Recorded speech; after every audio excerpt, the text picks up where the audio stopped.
Il est 8h17, Pierre Devinot. Le président de la région Normandie et de l'association des régions de France, Hervé Morin, est votre invité, Audrey Crespo-Mara. Bonjour Hervé Morin. Bonjour Audrey Crespo-Mara. Tout à l'heure, vous serez reçu à Matignon, où le Premier ministre accueillera les présidents de région.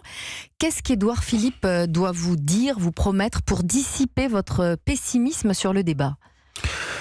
Ce débat, il est nécessaire, et ce débat, c'est la dernière chance pour rendre le quinquennat utile. Il faut qu'on soit bien clair dans cette histoire-là.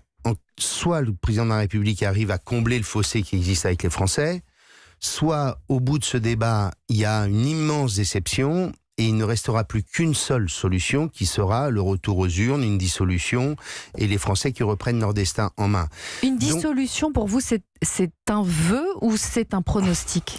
Quoi qu'il arrive, il faudra un geste politique à l'issue du débat. Pourquoi ? Parce que ça sera une nouvelle orientation probablement du quinquennat, faire en sorte autant que possible qu'il demeure utile pour les 3 dernières années. Et donc il y aura au minimum, je l'imagine, un peu comme François Mitterrand l'avait fait en son temps, ou d'autres avant, c'est-à-dire une évolution du gouvernement ou le retour aux urnes si la paix et le calme n'est pas revenu dans le pays. Mais à travers les discussions que nous avons avec le gouvernement pour répondre à votre question, il y a une question simple. Est-ce qu'on crée un système efficace ? Est-ce qu'on crée un système plus économe ? Et nous disons, nous, élus des territoires, nous disons, nous sommes facteurs de proximité. Dans le mouvement des Gilets jaunes, il y a la question de la fracture territoriale et de la proximité. Quand moi, je construis ma politique agricole, je la construis avec 6 mois de réunion, 250 acteurs d'agriculture. Quand je construis ma politique de soutien à l'exportation, je la construis avec les patrons de PME qui exportent en Normandie. Et donc, nous sommes un des facteurs de proximité. Nous sommes capables d'innover. Nous sommes capables d'expérimenter. Encore faut-il nous entendre, ce que vous nous dites. Et nous devons avoir désormais dans la construction du système public la fin du doublon service de l'État, service des territoires, service des collectivités. Soit c'est l'État, soit c'est les territoires. On fera des économies, on aura un système plus simple, plus lisible. Donc tout ça, ça va être l'objet de votre rencontre avec Édouard Philippe tout à l'heure. Ce sont les sujets que nous évoquons depuis des mois.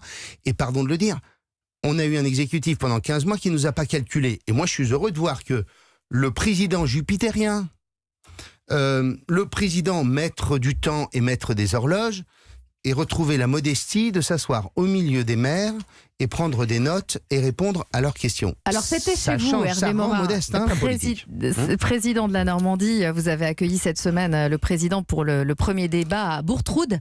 Après 7 heures de questions-réponses à bâton rompu, la plupart des maires l'ont trouvé bon, très bon même, vous aussi ? Oui, bien sûr qu'il a été bon.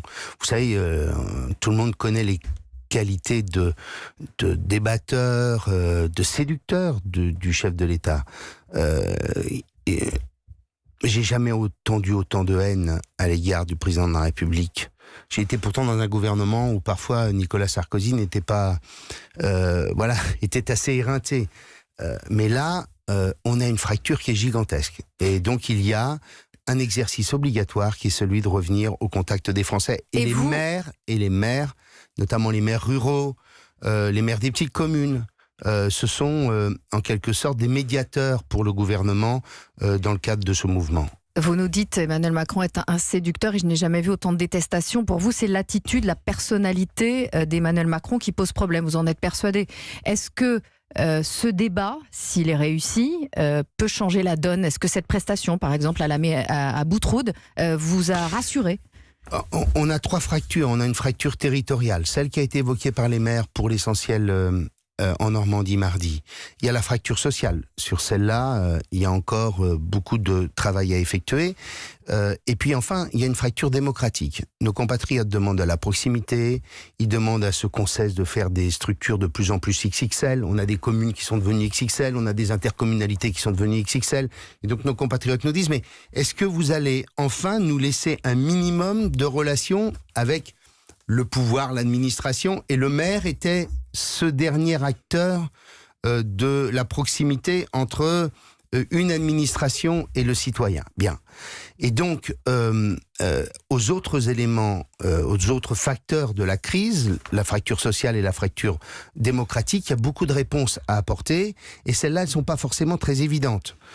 Et ce que nous croyons, c'est qu'à côté de ce débat national, il doit y avoir une grande conférence territoriale et sociale en France qui réunit l'ensemble des corps intermédiaires pour commencer à bâtir une synthèse qui va être compliquée. Parce que s'il y a de la déception, le chaos reprendra de plus belle. Et donc on a absolument besoin qu'il y ait en quelque sorte ce grand débat aussi au niveau national avec les corps intermédiaires, les organisations sociales, les organisations patronales, les territoires, pour commencer à construire la synthèse des solutions qui émergeront ou qui seront proposées. Hervé Morin, le 16 novembre, vous m'aviez dit à ce micro que vous étiez prêt à mettre un gilet jaune.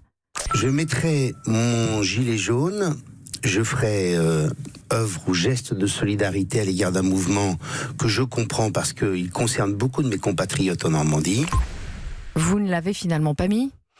Je suis allé sur les ronds-points sans presse et ce jour-là... Mais vous ne l'avez pas mis parce que ça, c'est un symbole quand même. Non, je ne l'ai pas mis parce que j'ai estimé qu'on pouvait défendre la cause sans être obligé de mettre le gilet. Mais est-ce que vous rediriez la même chose, que vous seriez prêt à mettre un gilet jaune aujourd'hui, 2 mois après, 2 mois tout juste, et on a vu la radicalisation du mouvement. Donc vous m'apportez la réponse. En clair, je ne mettrai pas un gilet jaune dans un contexte où de plus en plus on est dans la violence, l'excès, tout ce qui est insupportable. Un mouvement social, ça n'est pas bâti sur des phénomènes de violence comme ceux auxquels on assiste tous les samedis, ou presque. On a vu déjà que les choses ont changé la semaine dernière. Est-ce qu'il suffit de 100 000 personnes en colère pour obtenir la dissolution de l'Assemblée nationale ? On en parlait tout à l'heure. Mais écoutez, on n'est pas sur 100 000 personnes en colère. Ça, c'est les 100 000 qui manifestent chaque semaine. Allez sur le marché du village de Cormeilles, là où je fais mes courses le week-end, et vous verrez qu'il y a un gilet jaune dans une voiture sur 2. Et donc on voit bien qu'il y a une grande solidarité.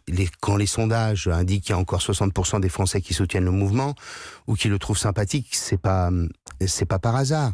C'est que beaucoup de nos compatriotes demandent simplement une chose, c'est vivre de leur travail, et c'est de faire en sorte que le pouvoir soit à la fois moins méprisant et en même temps plus proche d'eux. Vous dites que si le grand débat est raté, Emmanuel Macron sera obligé de dissoudre.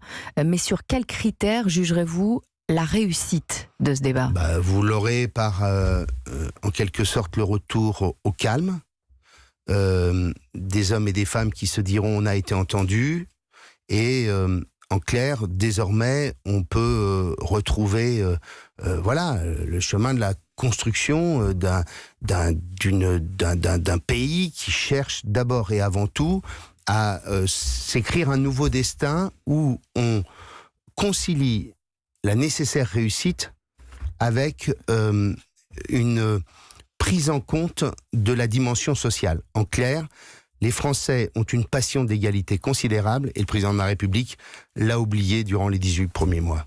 Merci Hervé Morin.